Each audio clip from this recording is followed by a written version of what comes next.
Hey guys, thank you for stopping by. Don't forget to subscribe, like, and share.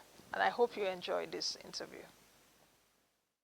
Good morning, everyone, and welcome to another edition of Moneyline with Nancy. I am Nancy Najilai from Geneva, Switzerland, at the headquarters of the World Trade Organization. That's the WTO, where the public forum has been holding in the last few days. Since Tuesday, we've seen over 80 panel sessions, discussions going on the theme of reglobalization, better trade for a better world.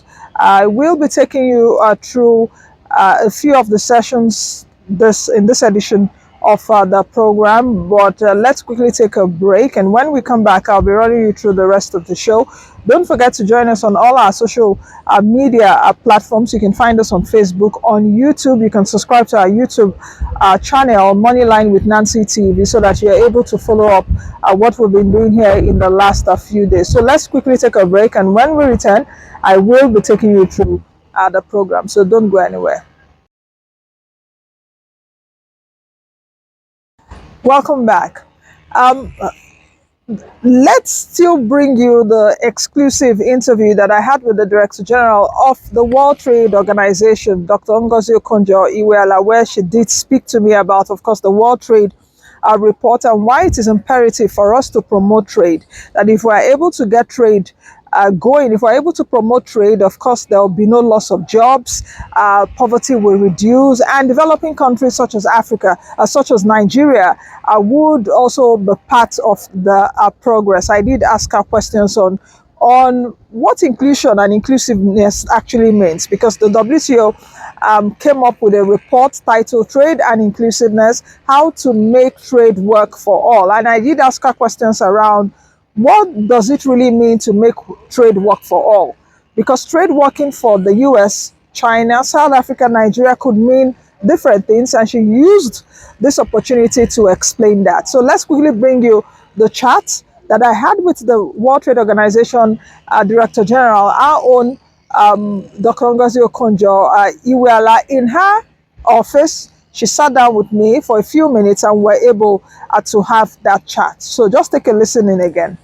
Today I have a special guest. Of course, in the series this week, I mentioned that we had the WTO Public Forum. Of course, it's been such an intensive one for us, and you've been seeing it practically on the program. But today I have a very special guest. She's the Director General of World Trade Organization, and I'll be chatting with her for a few minutes as to the report that was just released, Trade and Inclusiveness, How to Make Trade Work for All. So, Madam DG, welcome to the program, and thank you for joining us. Thank you, Nancy. It's great to see you again. Yes, it's great to also know that you're well, and good to for you to host me in your office. And I was in the wonderful green room. So which is not green. Which is not green. I was actually surprised. I was like, where is the green here? But it's okay.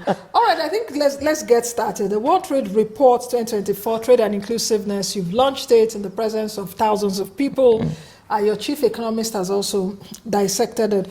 But the topic or the title is Trade and Inclusiveness, How to Make Trade Work for All. And while I was sitting down in the room, I was like, why did you come up with such? Perhaps because there are inhibitions as to make trade work for all. Mm-hmm. So what are some of the inhibitions that are not making trade work for all? Because what will make trade work for Asia is also different from what will make trade work for Africa or Latin America or Europe. Mm-hmm. Yeah. Well, I think it's a really good question, Nancy. What we wanted to point out is that, first of all, trade has really worked for a large number of people. Trade has helped to lift 1.5 billion people out of poverty, according to our analysis, over the past 30 years, 3 decades since the WTO was established, and 80 years since the Bretton Woods institution, of which the precursor to the WTO, the GATT, was established. And we're saying that 30 years we've seen trade work. And it's not just about lifting people out of poverty in China.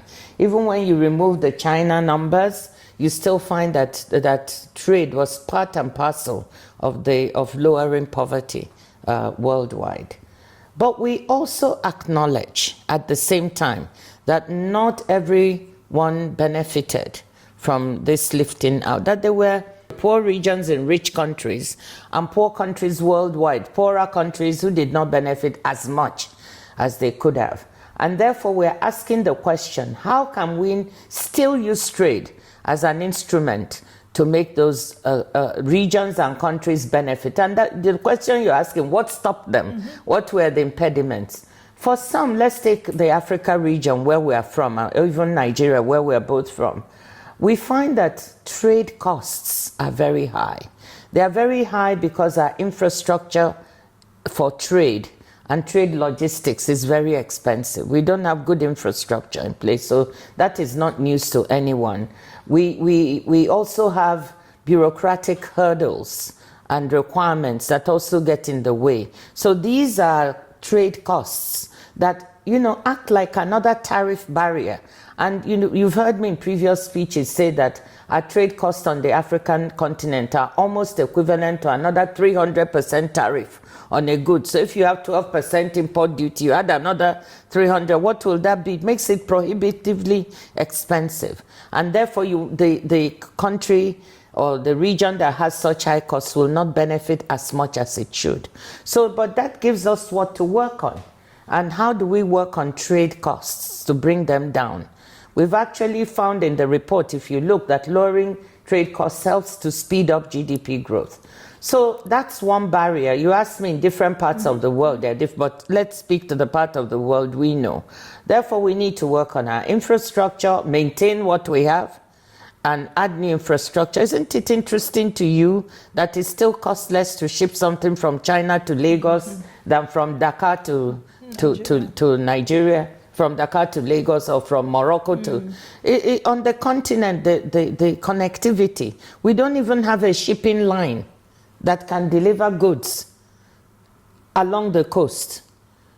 So we should ask ourselves some questions. How do we bring that? That can make trade with the outside world less expensive. But even within Africa, where we have the wonderful African Continental Free Trade Area, we still need to take care of our logistics and infrastructure if we want that to work. So that's one of the real concrete answers to your questions.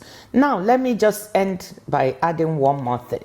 When we say inclusivity, we also mean that we should take advantage of opportunities to include regions not included before. We now have a unique opportunity in the world where everybody is saying that during the pandemic, we saw supply chains were too vulnerable. For certain goods, they are too concentrated. Some goods and their supply chains are concentrated in one country in the world or just two countries, like China and maybe Chinese type. Others, pharmaceuticals, maybe 8 countries are producing and exporting 80% of the vaccines.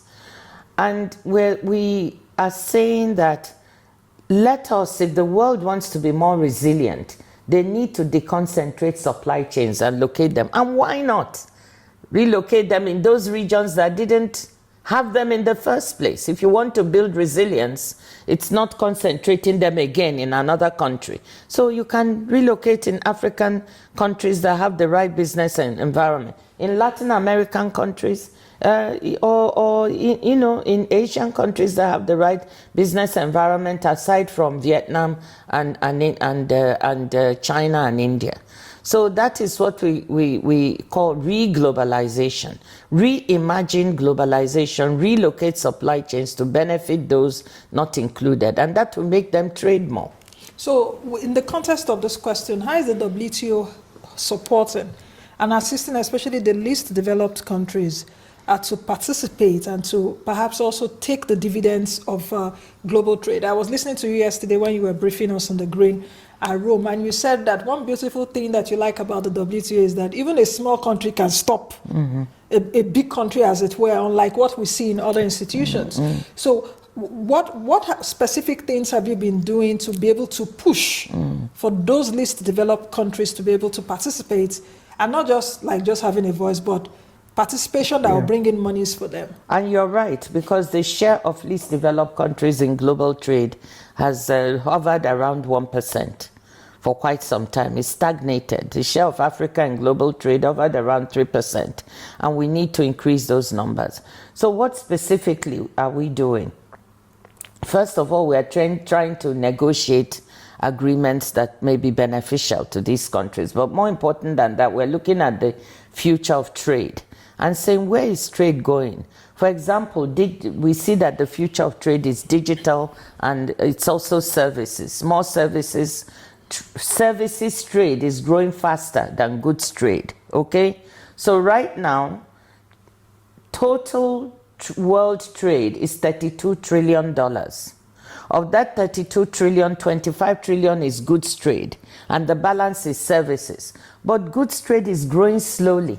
Services trade is growing faster than goods trade. So that's where the attention is going. And we're saying, how can we help our countries, number one, benefit more from services trade?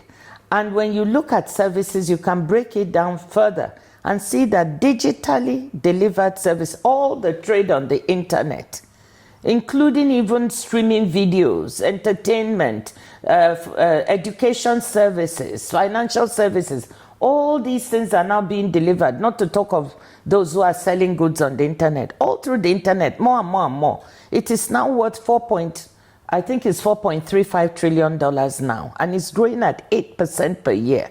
But what you just said now, wouldn't it also stop some categories of people? But I'm coming to that. For infrastructural reasons. I'm coming to that. And that is where we said, if we don't try to do something, these countries will be further left behind because we have the digital divide. Now, so we decided at the WTO to do something really practical. We are not a financing agency, we're a trade organization, but we can team up and partner with other agencies that have more money. We have resources for capacity building, for soft infrastructure. But let's take the World Bank.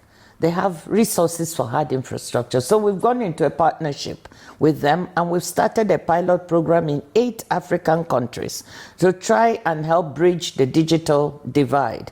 Building the hard infrastructure, also build the regulatory system for digital trade. You also need the regulatory system to be in place. So very concretely, if we succeed with these 8 pilot countries or 9 pilot countries I think we have, then we will spread it to more regions and more countries. When you addressed us yesterday, you mentioned that trade promotes peace, and that also, resonated with me. But in the last few years, 2, 3, 4 years, we've seen fragmentations around the world, especially even with the geopolitics tension and all of that. How worried are you about the different fragmentations that are risks to global trade? We're quite worried, and that's the answer. We've seen that over the past 80 years, when the precursor to WTO, the General Agreement on Tariffs and Trade, the International Monetary Fund, the World Bank, all these organizations were created after the Second World War in order to promote peace, because the belief was that when countries trade more with each other, they are less likely to fight. And it has largely been borne out over the past 75, 80 years. But now we are seeing more conflict, we are seeing more fragmentation, we are seeing geopolitics coming, we are seeing unilateral measures being taken by many countries. And therefore, we are worried. We still believe that trade is an instrument that promotes collaboration. If you're trading together, you're less likely to be fighting each other. You'll be talking around promoting your economic prosperity. But it is true, we're worried about fragmentation, about potential trade policies and wars that are not conducive to collaboration. And we've tried to model what it would be like if every country starts taking these measures by themselves and not collaborating and having tariff wars. And we've shown that there'll be, if the world breaks into 2 trading blocks because of geopolitical tensions, we will lose 5% of real global GDP in the long term, which is a big loss, like saying we wipe out the economy of Japan overnight.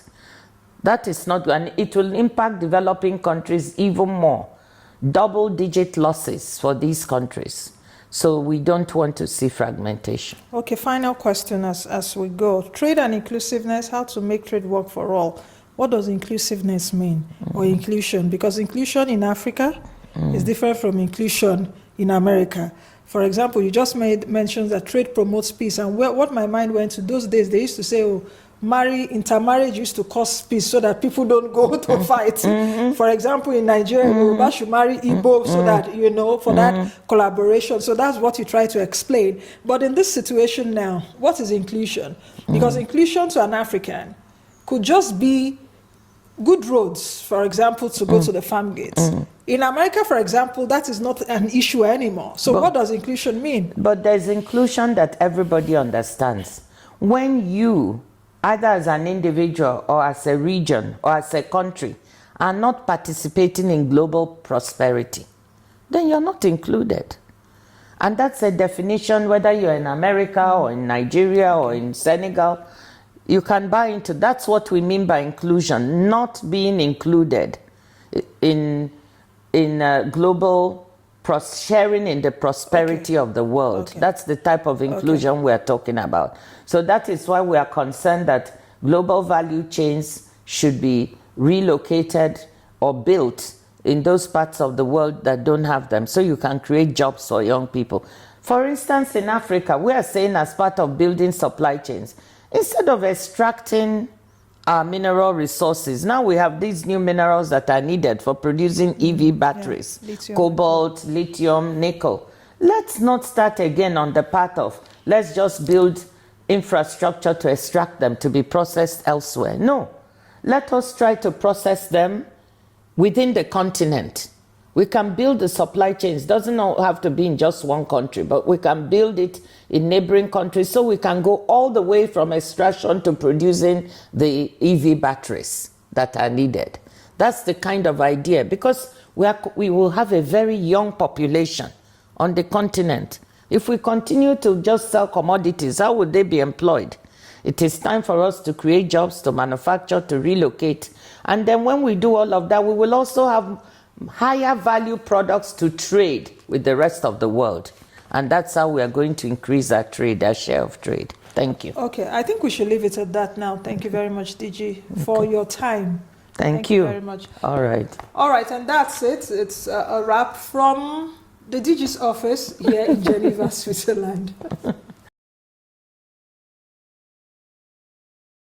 Welcome back. Let's quickly bring you a session which was also a very important session, and the session looked at inclusive policies ensuring development impact, including better use of special and differential treatment. Why is this session very necessary? Of course, we had our own Minister of Trade and Investment as part of the panelists, but she was represented by His Excellency, the Nigeria's ambassador to the World Trade Organization, His Excellency Ambassador Adamu Abdulhamid. He represented her on this panel, and what the panel considered is the effectiveness of special and differential treatment provisions as a tool to enhance economic growth and inclusive trade in developing as well as least developed countries such as Nigeria. You would recall that the WTO just turned 30, of course, from the Marrakesh Agreement in Morocco in 1994, where 123 countries signed the agreement, but the WTO now is made up of 166 member countries. So this session is coming against the backdrop of the 16th Ministerial Conference, where a number of development outcomes were reached, and panelists in this session will explore what needs to be done to optimize and foment the use of SDT provisions. Of course, the WTO, at least in the last few days, of course, that is one international organization that is very technical, but just don't worry.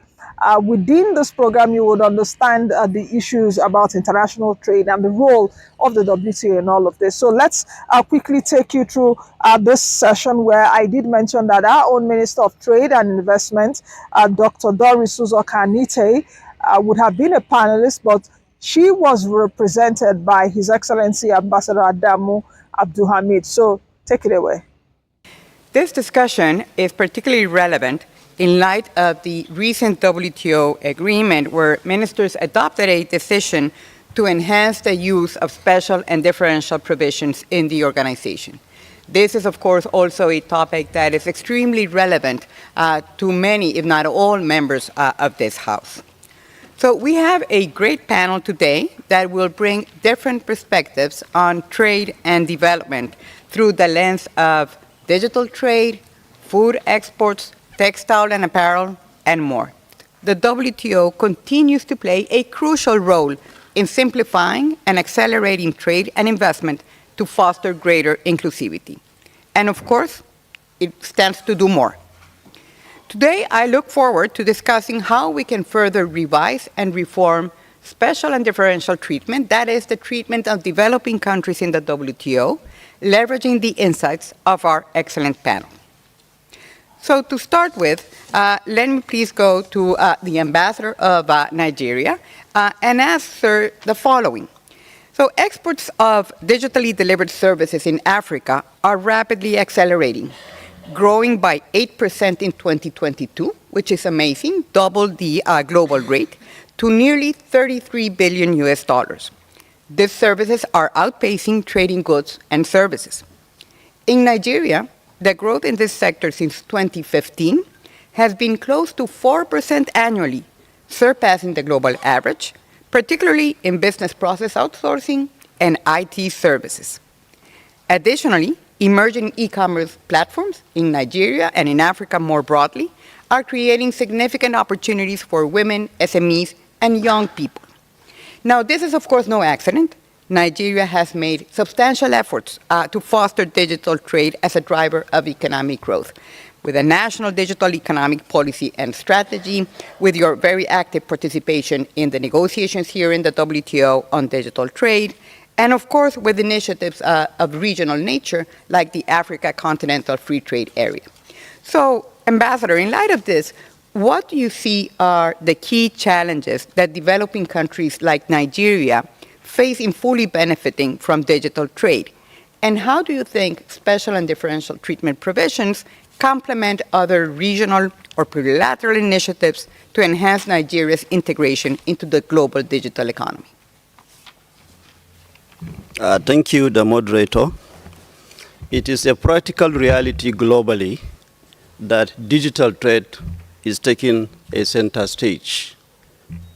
And it is on that basis that in most of the fora, and particularly in the WTO, members have been pushing and agitating for global digital trade.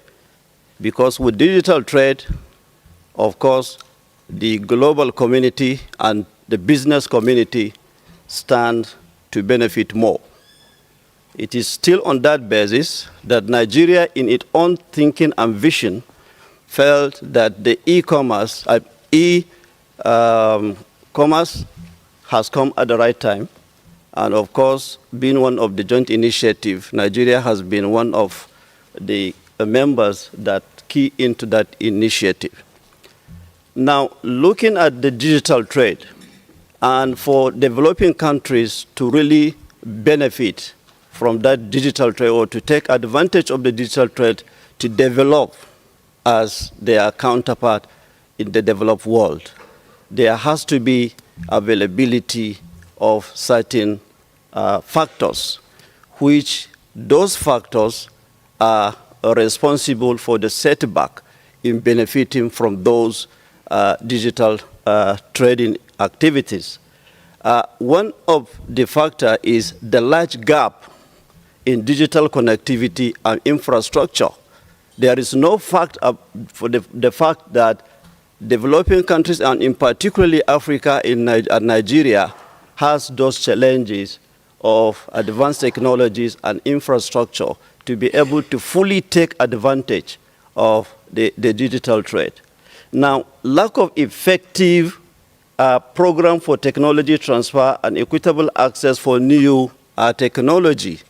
Well, in Nigeria, we have designed policies that would like to take advantage of the digital trade.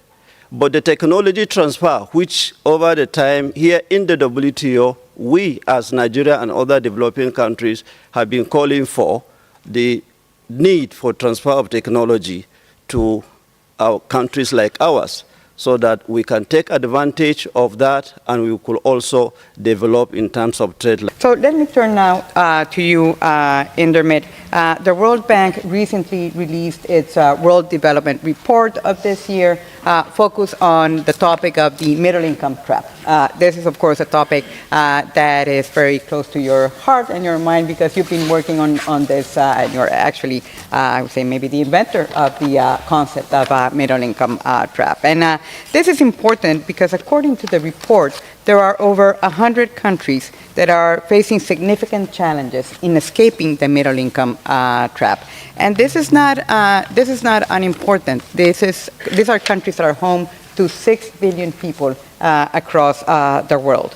So trying to understand how to escape the middle income trap is very important for the globe as such. Now, the report enters into a lot of detail and analysis, proposing a sophisticated mix of policies on investment, infusion, and innovation, depending on the level of development of countries.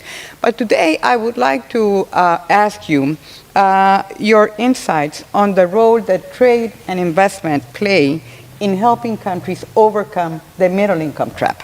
And also, how do you view the role of special and differential treatment as a mechanism to help developing countries promote trade-related policies, again, to escape this middle income trap? Okay, got it. Thank you. Those are two very difficult questions. But You're very well positioned to answer them. So I'm going to tell you, basically when we started to work on this World Development Report, the one that we just did, we started with a very optimistic view of how things had been going, especially between 1990 and 2015. Because those were the golden years of economic development, so we said, okay, let's take a look at what happened then. There was a lot of progress. A lot of low-income countries became middle-income economies and so on. And if I had to attribute what the three big ingredients of that, I would say the first one would be macro stability. There was a general consensus that low inflation is better than high inflation, balanced budgets are better than big deficits, and low levels of debt are better than high levels of debt. Okay? So I'm saying that all of this was the consensus between the late 80s, maybe even the early 90s, till about the mid-2010s, right, around 2015. Things have frayed since then. The second one, the first big pillar was macro stability. The second big pillar was investment climate, especially the investment climate for private enterprise. So this meant balanced regulations, this meant good competition regimes, and this meant hard budgets for state-owned enterprises so that private enterprises could actually compete with them on relatively equal terms. Okay? And that led to, the third thing, of course, just these two, by the way, just macro stability and investment climate leads to a big supply response, right? And it did. But what was necessary for that supply response to be sustained and for that supply response to be met by demand was international trade. Okay? So this was in goods, this was in services, and this was through FDI. These are to my mind, these are the three pillars of the progress that the world saw between 1990 and 2015. And I think that what that led to was a massive reduction of poverty. It led to a lot of countries that were low-income countries. They became middle-income countries. I think these things are necessary for countries to escape the middle-income trap. But they are not sufficient. Because at the same time, if you look at those same years, Annabelle, between 1990 and today, 34 middle-income countries have become high-income. That doesn't look bad, because you say 34 countries in 34 years, Ngozi. That's one per year. That's not a bad. But then you add up the population of these countries, and it adds up to 250 million. So if you add up all of that stuff, it's kind of like saying that Pakistan that the sum total of the achievement of the world was that Pakistan went from middle income to high income. And that would make a lot of people happy, maybe not Indians, but it would make a lot of people happy. But it should not satisfy us, because that's not a big achievement, right?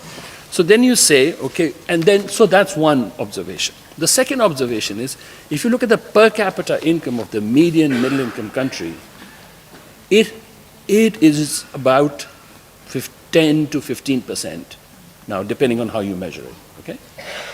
But if you measure it that way, it was 10 to 15% in 1970 as well. 10 to 15% of US per capita income, okay? So the median middle income country has not caught up to the US at all since 1970, okay? As we started to look at this, we started to sort of find that, look, actually the situation for middle income countries is not very good.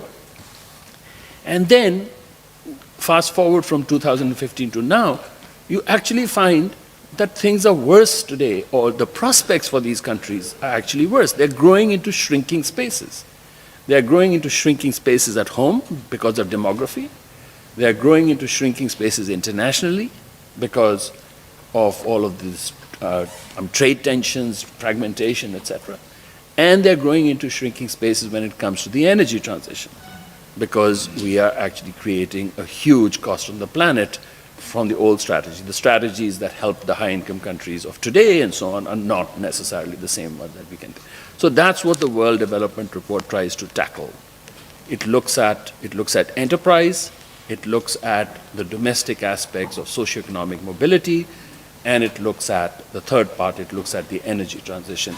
And if you look at it, I won't tell you more, but if you go on the website and so on, you'll find that it actually comes out in a very different place than where you might actually think. And largely it is because the main problem with middle-income countries is that they have fewer resources. That's a problem. But the bigger problem is that even the resources that they have, they use less efficiently than high-income economies. And so the whole report is really about becoming more efficient.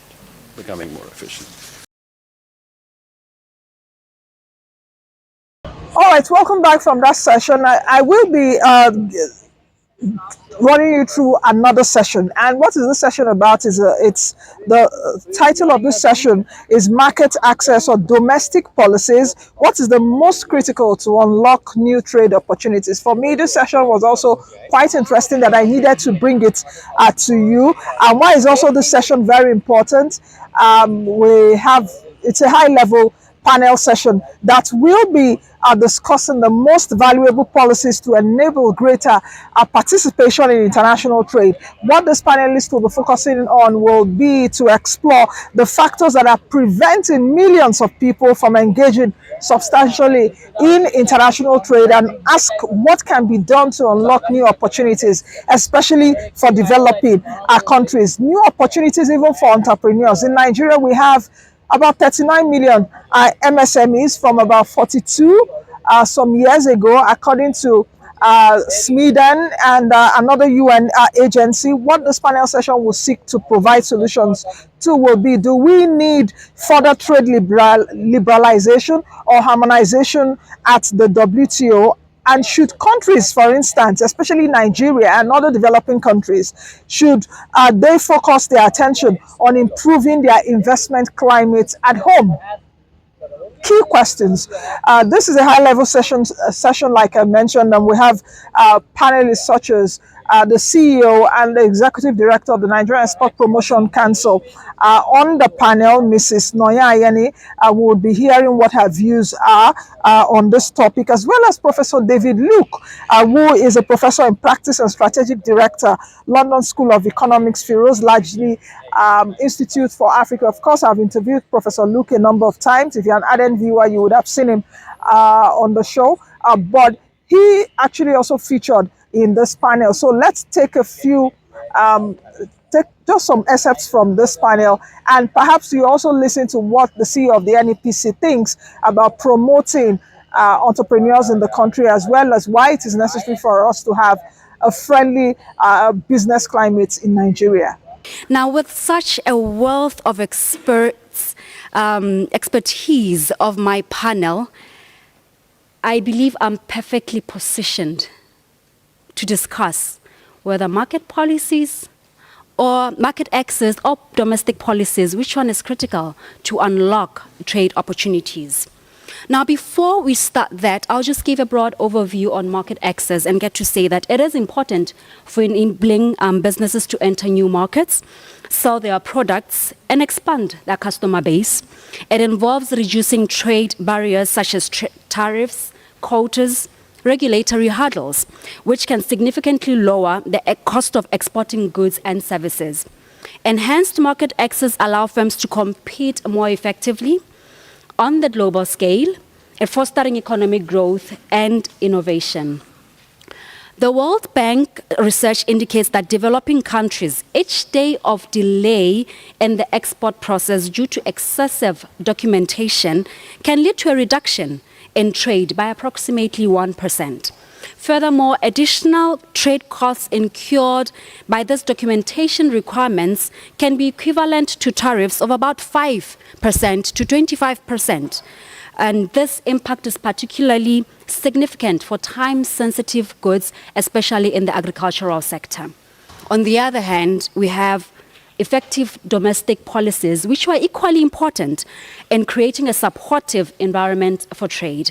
Poor trade policies can lead to significant trade costs, which have become a major barrier to accessing global markets, thereby hindering export growth. Studies show that African businesses face trade costs that are approximately 20 to 30% higher than they would if policies were effective. Furthermore, research suggests that reducing these trade costs through policy reforms could boost Africa's GDP, by 1 to 3% annually. Now, this underscores the urgent need for policy reforms aimed at reducing trade costs, which would enhance Africa's integration into the global markets and unlock substantial economic benefits, including increased trade and overall economic growth. Now, with that said, and with that overview in mind, I will turn over to my panelists for their perspective on today's topic, and I will start with Sumantha. Please give us what your view is on today's topic. Thank you, Princess, and let me again thank the WTO for inviting me to this panel on a very exciting topic of market access versus domestic policies. I think to begin with, it's important to put this in some kind of a context, and I'll very briefly try and do this as to why perhaps this debate has become even more important because of certain trends that are there. One, of course, is we've all been faced with a lot of uncertainties in global trade over the past few, at least a decade and all.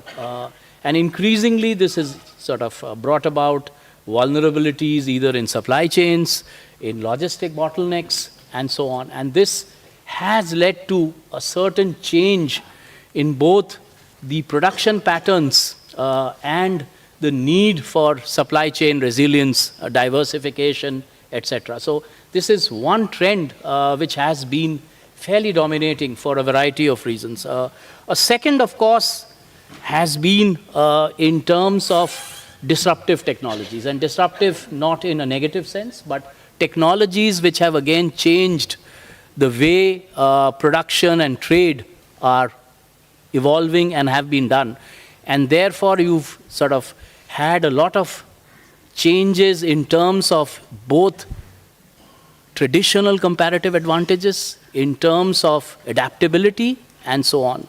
A third factor, I think, which is very, very critical is the whole issue about the imperatives of climate change and climate mitigation, which have its own consequences both on trade and, of course, on domestic policy. So you have the need for energy transition, particularly so in countries which are traditionally been dependent on maybe more sort of less environmental friendly sources of power. You have, for example, the huge revolution in the auto sector with the EV and the hybrids coming in. Now, this has also led to a whole different chain, starting from critical raw materials, batteries, and so on. And therefore, again, the landscape has changed. One final point is that there has, of course, also been, and this is, of course, something that's been happening for quite some time, unfortunately, increasing inequalities, and to some extent, therefore, some kind of backlash as well against globalization and all this. So all this together, I think, if one puts in perspective, this has led to changes in the way, I think, countries are looking at market access and are looking at domestic policies. And let me briefly come to a few of them.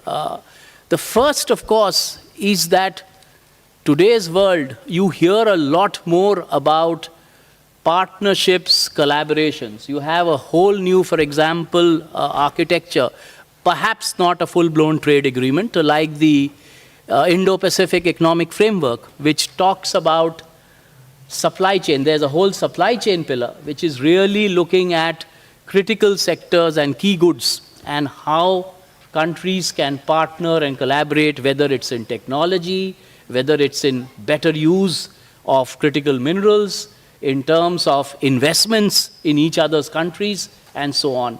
So therefore, in that sense, there is a need and a demand for a more collaborative relationship between these areas. Right. Thank you so much, Sumanta, for such an informative overview. I remember Dr. Ngozi the other day mentioned the importance of having supply chains. And when you mentioned partnership and collaboration, that you find most African countries, for example, having critical minerals, but then the problem is we just extract them, take them out to maybe developed countries for processing, and when they come back, they're more expensive. So there's also need to nurture our industries. And I've also picked the importance of diversification and that from the commodity producing countries and digitalization. Thank you so much. We now move on to Ms. Nonye. Please share with us what you have for us. Okay. Thank you. Good day, everyone. Thank you, Princess, and my special thanks to the DJ, Dr. Ngozi, my panelists, my fellow panelists, ladies and gentlemen. I think this is a privilege for me and an honor to be here. And I'd like to thank WTO for this platform. The topic today is an interesting one indeed. More than ever before, all countries are now very much integrated, thereby making the world a global village. We are also aware that resources are not equally distributed amongst nations. And you find out that because they are not equally distributed, different countries are looking for ways to improve trade and also to develop their economies. Again, there are restrictions. There are technical barriers and non-technical barriers that actually hinder this trade enhancement. And WTO has been preaching against restrictions. They believe that trade should be seamless, should be simple, less cumbersome, and without restrictions. Because these restrictions actually hinder trade. It hinders market access. Having said that, market access, as we all know, borders on allowing goods and services to have to enter into different countries. It's also about international regulations, breaking the barriers, and those barriers include tariffs and non-tariff barriers, also complex custom procedures and documentations, and some complicated regulations in different countries. It also borders on standards and quality, the goods and the services that are going to countries. What's the standard? The standard, do they align with international standard? Then it also borders on sanitary and phytosanitary issues. And then when you look at all these factors are also basically the same thing, the same factors that domestic policies represent. The only difference is that domestic policy is internal and market policy is external. But having said that, if you look at it critically, two of them, the question is which one is more crucial in unlocking new trade opportunities. For me, I think they are not mutually exclusive. They are interconnected, and they work together. So domestic policy lays the foundation for market access. And market access, allows businesses to thrive. Now, domestic policies looks at protectionism. They are looking at, for most countries, they are looking at how do they protect their domestic industries? How do they prevent dumping? How do they review and streamline their processes and structures to provide the enabling environment where their industries can thrive and businesses can grow and the economies grow? But in putting up those restrictions, quotas, embargoes, and taxes, it brings restriction that hinder trade. But what I will say is that both of them are critical, are together. They are like Siamese twins. You can't do one without the other. And as such, domestic policies lays the foundation. Let's take, for instance, and think about it. If you do not have products and services, or the domestic environment does not provide for good environment for production, even if there's market access, there's not going to be any trade. And even when you have market access, good market access, and there are no products, there won't be any trade. So they are complementary. So the call to action is for everyone here, every country, to go back and develop their policies to align, to make sure that it breaks the barriers of market access. And when we're talking about domestic policies, I would like to speak not just on agricultural products. We need to look at services. Services is the next, is the future. Digital is the future. Majority of the times when we look at export, the mind has been configured most of the time to go to products and probably services. But we forget that, but we forget that services, in most countries, services contribute more than agricultural products in terms of GDP. So we can't ignore it. And when you're talking about services and looking at domestic policies, we should not forget digital trade. Digital trade is very important. Like they will say, trade is the solution and digital is the future. So, and when we're looking at domestic policies, we should not forget the SMEs, the MSMEs, the women, the youth. These are the building blocks of any country. I dare say that maybe I'm a woman. If you train a woman, you train the whole community. And if you train the whole community, you train the nation. So whatever we're doing in terms of domestic policy we shouldn't discountenance women and youth for sustainable growth, and also people with special needs. So having said that, for us to be able to unlock the potentials, the new trade potentials, two of them, domestic policy and market, policies and market access should work together. So every country should go back and develop their policies to align with global trends, develop their policies to provide an enabling environment that will allow the industries to thrive and for goods and services to be produced in a manner and quality that will meet the standard. And then also market access restrictions should be removed or should be dealt with or addressed so that these goods and services will hit. I believe that with this, all the economies, all the countries will begin to see improvement in trade. They'll begin to see improvement in their economies. Thank you very much. Thank you so much, Ms. Noye. One of the buzzwords I'm picking from your presentation is the need for inclusion and the need for domestic policy and market access to work in tandem. We'll come back to this later on. Professor Luke, please, David, go ahead. Yes, thank you, Princess, and my thanks also to the WTO for inviting me. Like Nonye and Sumanta before me, I do see market access and domestic policies also going hand in hand, both required to unlock trade opportunities. In the concluding chapter of my edited book on how Africa trades, one of the issues that I tried to point out was that when it comes to both external trade as well as trade within African countries. Really, much of the trade is done on a preferential market access basis. So market access generally is not a problem for African countries in particular in terms of having those preferential arrangements. Where the problem lies is in issues such as tariff escalation, tariff peaks. If you take the cocoa value chain, for example, that goes from cocoa to a finished product like chocolate, you do find these tariff escalation, tariff peaks, and so which are, of course, a great challenge for African countries. Then, as Donia said, there are, of course, issues relating to food safety, issues relating to standards.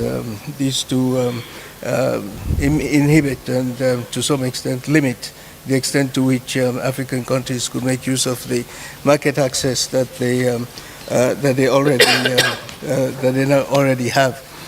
However, I want to sort of nuance this a bit and to say that there are some other aspects that we don't normally think about in relation to market access that I'd like to sort of put on the table. The first is the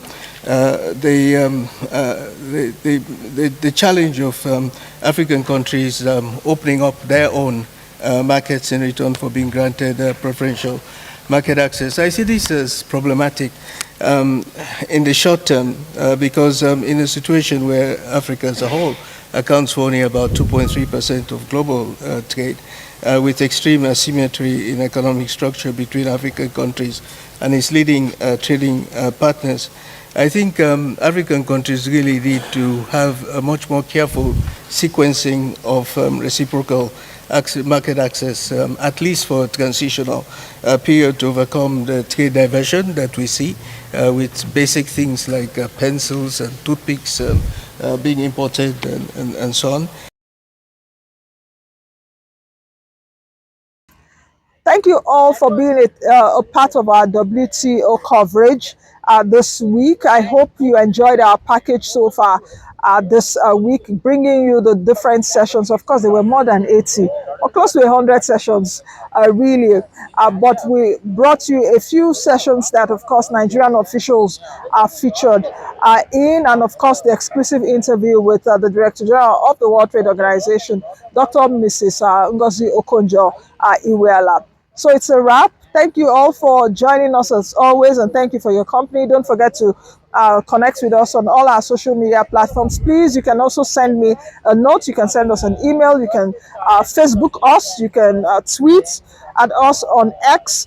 You can actually also send us a message on Instagram or other social media platforms. I would love to hear from you.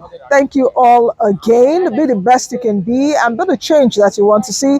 I am Nancy Naji, live from Geneva, Switzerland, where it's really good weather, just, in front of one of the lakes here at the WTO headquarters. So I'll see you all again next time. Bye for now. Thank you for watching. In case this is your first time watching us, thank you. Don't forget to subscribe to the YouTube channel, drop your comments as well as like, and most of all, share our content.